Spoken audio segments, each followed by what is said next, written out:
take World War I as a very concrete example, since the first speaker, Mr. Lee, suggested these things couldn't be quantified. Well, let me quantify World War I for you. Again, I'm sorry, from an Indian perspective, others have spoken of other countries. 1/6 of all the British forces that fought in the war were Indian. 54,000 Indians actually lost their lives in that war. 65,000 were wounded. Another 4,000 remained missing or in prison.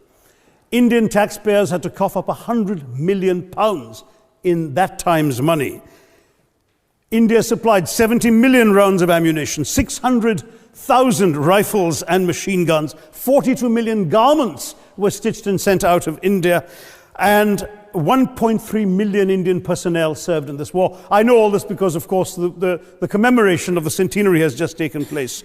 But not just that, India had to supply 173,000 animals, 370 million tons of supplies, and in the end, the total value of everything that was taken out of India, by the way, suffering from recession at that time and poverty and hunger, was, in today's money, £8 billion. You want quantification? It's available. Second World War, it was even worse, 2.5 million Indians in uniform. I won't belabor the point, but of Britain's total war debt of £3 billion, in 1945 money, 1.25 billion was owed to India and never actually paid. Somebody mentioned Scotland. Well, the fact is that colonialism actually cemented your union with Scotland. You know, the Scots had actually tried to send colonies out before 1707. They'd all failed, I'm sorry to say. But then, of course, came union, and India was available, and there you had a disproportionate employment of Scots. I'm sorry, Mr. Mackenzie has to speak after me. Engaged in this colonial enterprise as soldiers, as merchants, as agents, as employees, and the earnings from India is what brought prosperity to Scotland, even pulled Scotland out of poverty. Now that India is no longer there, no wonder the bonds are loosening. Now, we've heard other arguments on this side. There's been a mention of the railways. Well, let me tell you, first of all, as my colleague, the Jamaican High Commissioner, has pointed out, railways and roads were really built to serve British interests and not those of the local people. But I might add that many countries have built railways and roads without having had to be colonized in order to do so.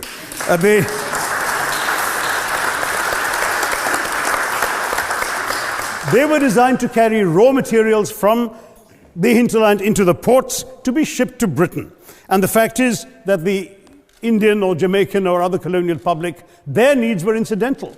Transportation, there was no attempt made to match supply to demand for mass transport, none whatsoever.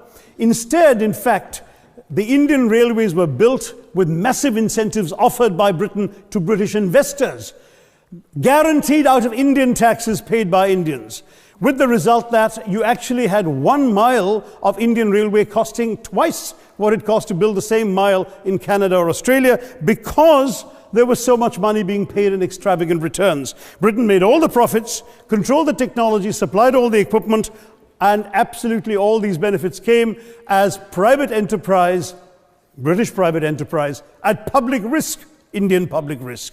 That was the railways as an accomplishment. We're hearing about aid.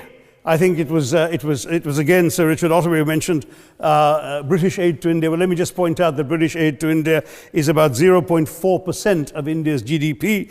The government of India actually spends more on fertilizer subsidies, which might be an appropriate metaphor for that argument. If I may point out as well,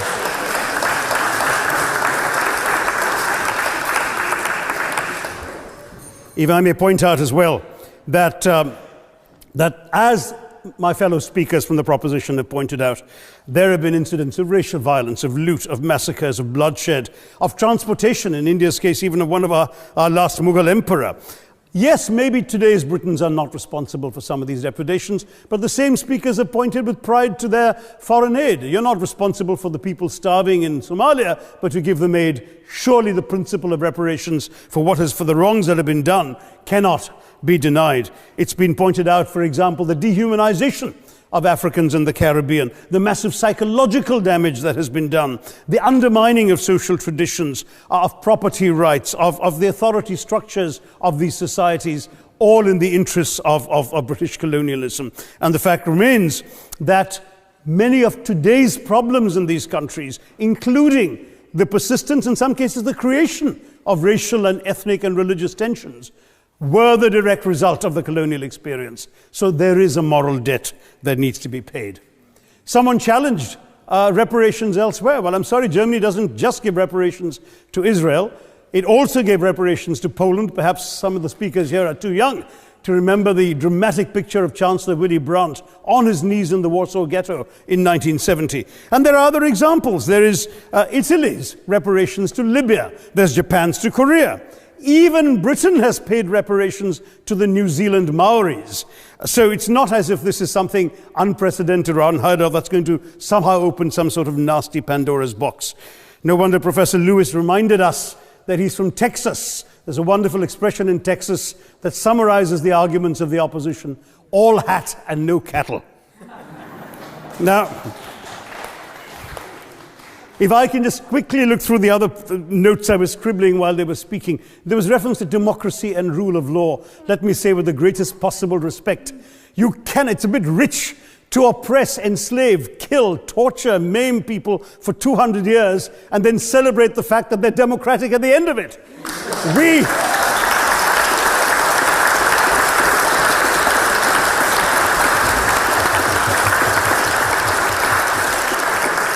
We were denied democracy, sir. We had to snatch it, seize it from you. With the greatest reluctance, it was conceded in India's case after 150 years of British rule, and that too with limited franchise. All right, I don't think that needs contradiction, not from me at any rate. But if I may just point out, I think the argument made by a couple of the speakers, the first speaker, Mr. Lee in particular, conceded all the evil atrocities of colonialism, but essentially suggested that reparations won't really help. They won't help the right people. They'll be used as a propaganda tool. They'll embolden people like Mr. Mugabe. It's always nice how in the old days, I'm sorry to say that the people of the Caribbean used to frighten their children into behaving and sleeping by saying Sir Francis Drake would come after them. That was a legacy of that. Now it's Mugabe will be there. So this is the new sort of Sir Francis Drake of our times. The fact is very simply, sir, that we are not talking about reparations as a tool to empower anybody. They're a tool for you to atone for the wrongs that have been done. And I am quite prepared to accept the proposition that you can't put a monetary sum on the kinds of horrors people have suffered. Certainly no amount of money can expiate the loss of a loved one, as somebody pointed out there. You're not going to be able to figure out an exact amount. But the principle is what matters.